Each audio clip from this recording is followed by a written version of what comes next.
I have an exciting announcement, or at least I'm excited. Let's get into it. Hi, my name is Jeanette, and I want to thank you for joining me on the channel Jane Reads. So, for 2024, I have decided to create a reading challenge. You probably got that from the title of this video, but this is the announcement video, so I'm going to go over it with you. So this is the printable that I created. I think we'll be able to use this in Instagram, but I'm not very great on Instagram. I'm not very active. I'm hoping to improve that for next year, but we'll see. So hopefully, I haven't tested it out yet, but hopefully I'll be able to use it. Okay, so let's go over what is this reading challenge and what does it incorporate? Like, what are the prompts? Oh, it will be linked in the description below. So as a Google Doc, I think, or Google Drive, I don't know. It'll be linked in the description below. So hopefully you can open it and print it and do whatever you want to do with it to keep track of your books if you decide to participate. So I have called it the Jane Reads Christian Fiction Reading Challenge for 2024 because I would like to promote Christian fiction reading. So for January, and I tried to come up with these prompts that are kind of like me related or the way I like to read, but kind of, yeah. Okay, so for January, we have start a series. So beginning of the year, start a brand new. I love to read series, so start a series seemed perfect for January. Then February is a past fave. So yes, I'm asking you to reread. I love rereading past favorites. So that is prompt number 2, and it's the month of love, so it seemed perfect. Then in March, we have set in a place you want to visit. So March, kind of, for me, it's kind of winter, still dragging sometimes, and it's kind of, you want to look forward to something. So that's when we tend to start planning our vacations for usually September, May, September. And so March is set in somewhere you would like to visit at some point.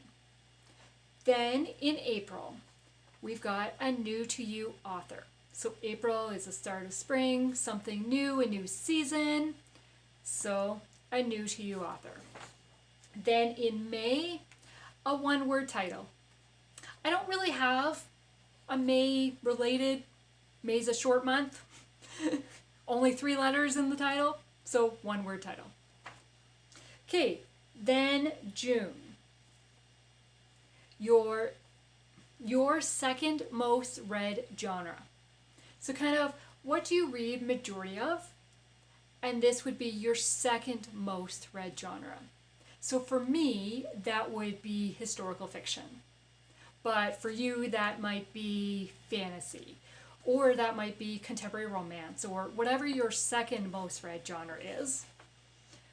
July, we're in the middle of summer now, so it's going to be a hot setting. I love to think hot. We're experiencing hot in Canada, hopefully by July. So a hot setting. Okay, August is a TBR veteran. So a book that has been on your TBR for a while. Doesn't have to be the oldest book on your TBR, just something that has been on for a while. Okay, then September. Duplicate letters in a title. So my name has 3 E's and 2 T's. So that is duplicate. And September has 3 E's in it. So it seemed like the perfect month to put it in. I mean, I could have put it in August, but I put it in September. So just a book that has duplicate letters in the title. They don't have to be back to back, like my T's are back to back in my name, but my E's are spread out throughout my name. So just like they are in September. So just anything that has the same letter multiple times, at least twice in the title. Okay, October, continue a series. So you started a series in January. Now is time to continue it if you haven't already. Or if you're in the middle of a few series, Pick up book number 2, pick up book number 3, whatever. Just continue a series that you started earlier in the year. Then November, we have a Christy Award finalist. So kind of the Goodreads Choice Awards are very popular throughout kind of the secular world, throughout a lot of it. But in the Christian fiction world, we have the Christy Awards. The Christy Award finalists are announced in October. I think it's mid-October. And then mid-November the winners are announced. So for November is just read any of the finalists. It doesn't even have to be from that year. Like, it doesn't have to be from 2024 announcements in October. It can be a past finalist from last year or the year before, whatever.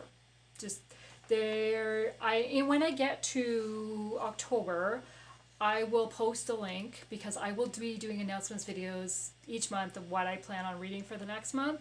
So in that announcement video, I will post a link to the Christy Awards site, and you can go back and see all the finalists from multiple years past and the current one. Then December, your most read genre. So you're ending the year with your favorite genre, kind of whatever you read the most of. So for me, that would be romantic suspense because that is what I read the most of, at least this year. Maybe that'll change for 2024. By the time I get to December, maybe that'll be different. I don't know.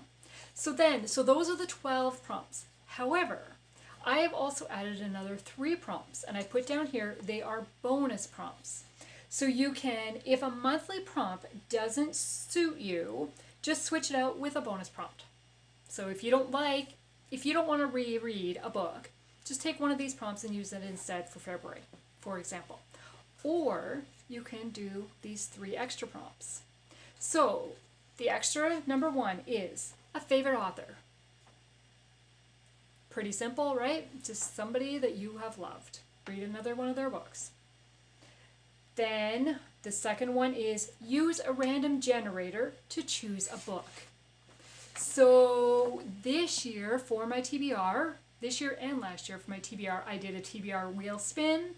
And so it just randomly spun what my prompt was, and I would base my book on that. Then if I got like my bingo board, I had a spinner wheel for that, and it would choose my bingo board, the book that I would read. So I am changing my TBR game for next year. However, I'm still going to have wheels for different little things. So I'm still going to be doing the randomness. Doesn't have to be a wheel that you use for this one. It can just be any type of random generator. Pick 5 books, number them 1 through 5, go on a random number generator, get whatever, choose your book that way.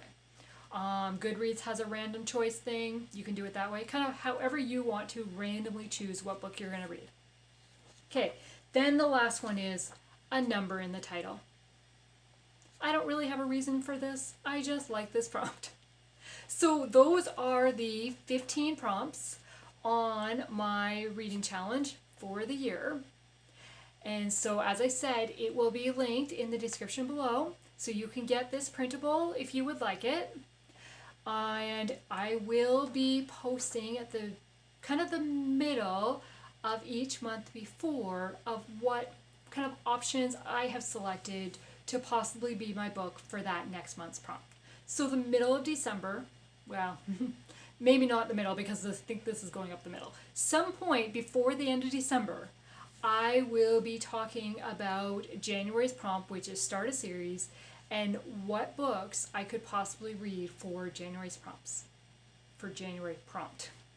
I am not going to read multiple books for a prompt, but I will be providing suggestions of what I'm going to read. So I am excited about this, and I hope you're excited about this. I hope that you will join in with me, and let's make this a fun reading challenge for the year.